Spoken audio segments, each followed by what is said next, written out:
This man was the last person awake on the spaceship when he walked into the sleep pod to rest during the journey. The pod malfunctioned. Even worse, the oxygen was running out fast, on the edge of suffocation. He used all his strength to force open the pod door. At the last second, the system activated and the sleep pod slowly unlocked and opened. That's when he discovered the ship still needed 90 years to reach the new colony. Thousands of passengers were still sleeping, and only he was awake. Jim rushed to the communication room trying to contact Earth, but the system showed it would take 19 years for the message to arrive and another 55 years to get a reply. He rushed to the control room, but was locked out and couldn't get in. The heavy doors were sealed tight. With nowhere to go, Jim could only wander around the ship. Then he saw a person at the front desk and hope flashed in his heart. Walking closer, he realized it was just a robot. That's when he truly understood he was completely alone. So Jim broke down. Since he was trapped here, he might as well enjoy life. He broke into the presidential suite and lived like a king, enjoying the finest meals, playing every game, and drinking whatever he wanted. But after the fun faded,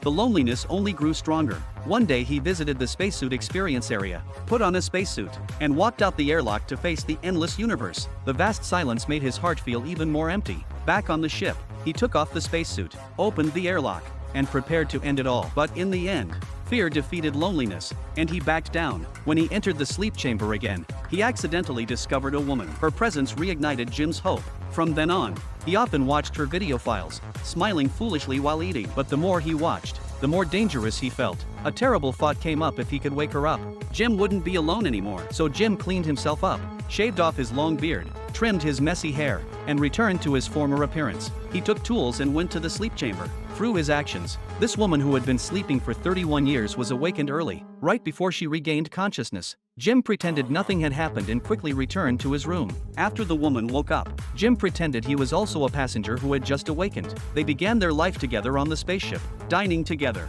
dancing, and exploring this huge interstellar cruise ship. Jim carefully hid his secret, while the woman Aurora completely trusted this seemingly fellow sufferer. The girl put on an elaborate, tight-fitting dress that was so tight she could barely breathe. Today was her wedding day, but she had hidden a dagger against her chest. The maids dressed her up as the most beautiful bride, and she was about to marry a prince she had just met. They exchanged rings. The prince kissed her, and the queen placed a crown on her head. She thought she had officially become part of the royal family. An ancient ceremony began, and the cardinal used a dagger to cut open the palms of both the prince and the girl. The prince held her hand. Their blood mixed together, and they were officially married. The prince picked her up and told her to close her eyes and feel this happiness. However, just as the girl was dreaming of a beautiful future, the prince threw her into a bottomless pit. Fear and despair consumed her, and her screams awakened the sleeping dragon. Looking around, the girl saw precious jewels everywhere. Light and sounds came from the cave behind her, so she walked in to check. Countless small birds engulfed in flames flew toward her. That's when she realized she was just a sacrifice the royal family had offered to the dragon. The dragon's low growl came from behind her, and the girl desperately turned around and started running for her life. The dragon breathed fire, almost swallowing her whole. She quickly ran into a cave, trying to squeeze through the narrow opening, but her elaborate dress got stuck and the flames were getting closer. She used all her strength to kick off the dress and escape the sea of fire. The girl pulled out the dagger she had hidden against her chest, tore her clothes to bandage her wounds, and endured the pain. She was desperate, but she had to survive. She used the flint her mother had given her to make fire and found a way out in the dark cave. After a long time, she found the dragon's nest and saw 3 dead baby dragons. The girl finally understood the source of the dragon's hatred. It hated the royal family for killing its children and demanded they sacrifice their own bloodline in return. The girl raised her sword toward the dragon's eye. She showed the dragon the wound on her hand, which carried the royal family's blood. The girl finally defeated the dragon and brought it back to the palace for revenge. She walked into their fake wedding ceremony and told the poor bride to leave. The dragon flew over the castle and stood behind her. After the girl left, the entire palace was consumed by flames, and all the enemies died. This man ate an entire country's worth of food in one go. To repay their kindness, he began working for them. In just 2 minutes,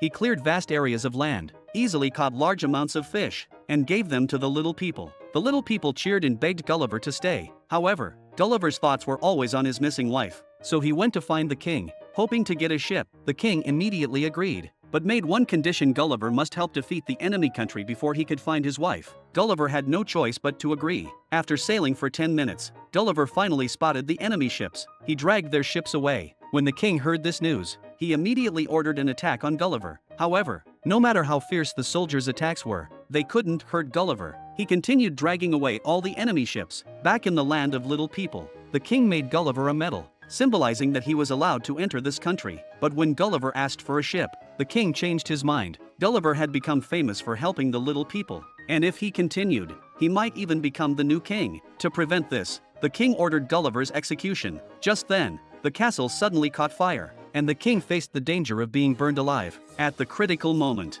Gulliver didn't hesitate to drink large amounts of water, then sprayed it at the castle, successfully putting out the flames. But the king became even more jealous and immediately ordered soldiers to execute Gulliver. Gulliver was helpless but grateful for the past help he had received, so he didn't fight back. Instead, he jumped onto a ship and left the land of little people, continuing to search for his wife. Gulliver came to a strange island. To his surprise, there were adults the same size as him here. Gulliver excitedly ran over, only to discover they were just two human-shaped puppets. Suddenly, a huge shadow appeared behind him. Gulliver slowly turned around and was shocked to find a giant 3 times his height looking down at him. In this land of giants, Gulliver had changed from a giant to a little person. The giant farmer treated him as a rare treasure, putting him in a cage and displaying him everywhere. Gulliver was forced to perform like a circus animal. The girl approached the house but was chased away by a fierce dog. Luckily, the chain wasn't long enough, so the dog was stuck in place. Looking down, she was surprised to discover that the dog left no paw prints where it had been. She stood up and reached out to touch it, finding out the dog was a hologram, so she walked through the dog's body toward the door. No matter how hard she knocked, the man refused to open the door. She pulled out her badge and pointed it at the camera. Unexpectedly, she was knocked back by some unknown force. The mysterious man opened the door, picked up the badge from the ground, and threw it at her. He chased her away once again. She curled up by the doorway and waited until nightfall. She stuck out her tongue provocatively, but the man ignored her. Looking up, she spotted the alarm system and came up with another plan. The man turned around to see his tractor engulfed in flames. He opened all 9 locks on the door and rushed out with his oversized fire extinguisher. He activated the extinguisher and put out the tractor fire, but he found no trace of the girl nearby. By the time he turned back, it was too late. The girl had already entered the house. He angrily pounded on the door and roared at the camera. Just like the girl, he was also knocked back by the force. The girl entered the house and curiously looked around at everything inside. She noticed the countdown timer on the table. Behind her, stairs rose up and the man returned to his home. She raised her hands in surrender and begged for rescue, but he still refused to help. Suddenly, the countdown on the screen started by itself. He couldn't believe his eyes. He realized this girl wasn't ordinary. The alarm sounded again. He checked the surveillance footage and saw that a team of robots chasing the girl had arrived. He pressed the lockdown button, sealing every door and window in the house. But one door was missed. The girl kicked his leg as the pursuers lifted the door. The man rushed over with his electric baton, knocked her down, and closed the door again. Another invader appeared behind them, but this robot fell into a trap the man had set. A third invader shot and destroyed the trap. They turned and ran, hiding in the warehouse. The robot tried to open the door, but he pressed a button and took out another one. They escaped upstairs and encountered a fourth invader. He flipped the magnet switch and easily disabled it. He entered the bathroom and sat in the bathtub, but more pursuers arrived. The bathtub began moving onto a launch track. The robots broke through the door, but it was too late. The bathtub launched into the air, shaking off the last robot too. They landed in the river and narrowly escaped. He brought the girl to the Eiffel Tower. A spaceship hidden underneath slowly rose up. They boarded the ship and the girl was finally saved. After flying through outer space, the girl and her companion reached an alien planet. Keith's family was camping in the countryside when a pickup truck slowly drove up. The truck stopped right in front of their RV. 2 strangers got out and started looking around their camper. They were searching for their cousin, but Keith hadn't seen anyone. To get rid of them quickly, Keith told them the truth. His family was just passing through and hadn't seen anyone else. But surprisingly, the 2 men didn't leave after hearing this. Instead, they became more convinced that cousin was nearby. They had seen their cousin's car flipped over in a ditch on their way here. Keith had no idea about any of this. Worried they might cause trouble for his family, Keith signaled his son Jeffrey to bring them some food. This was meant as a friendly gesture. Just then, Keith's daughter came back from her walk. When the 2 men saw her, their eyes immediately turned evil. They looked her up and down with malicious intent.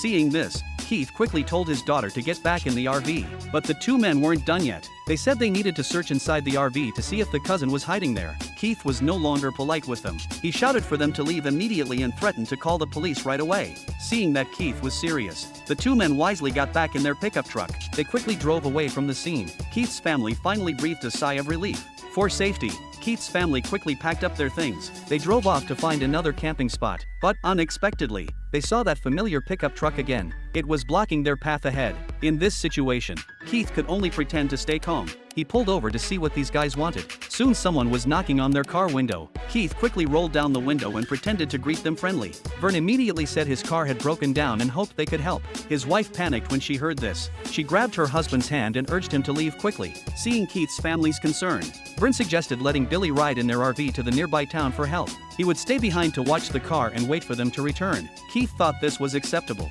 After all, there was only Billy alone in the RV. Even if something happened, his family wouldn't need to be afraid, since they had some distance to travel. Billy invited Jeffrey to play word games. Everything seemed normal at first, but when Billy grabbed the notebook from Jeffrey's hands, he found the handwriting very familiar. It looked exactly like his cousin's handwriting that he'd been searching for. Just as Billy was puzzled, Jeffrey stood up from his seat. At this moment, Billy had no idea that he was actually the one in danger.